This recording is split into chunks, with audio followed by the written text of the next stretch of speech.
प्यारा हरि शरणम हरि शरणम यही एक मंत्र है प्यारा हरि शरणम हरि शरणम यही एक मंत्र है प्यारा हरि शरणम हरि शरणम यही एक मंत्र है प्यारा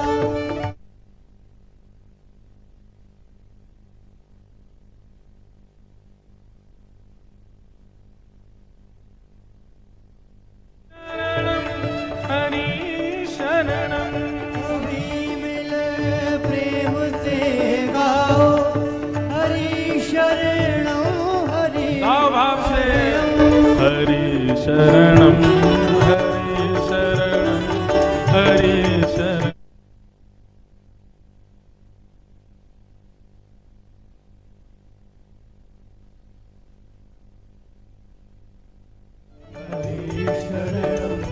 हरि शरणम हरि शरणम हरि शरणम हरि शरणम हरि शरणम हरि शरणम हरि शरणम हरि शरणम ओ श्रीमन्नारायण नारायण नारायण नारायण नारायण नारायण भजमन नारायण नारायण नारायण नारायण नारायण नारायण श्रीमन्नारायण नारायण नारायण श्रीमन्नारायण नारायण नारायण भजमन नारायण नारायण नारायण नारायण नारायण नारायण श्रीमन्नारायण नारायण नारायण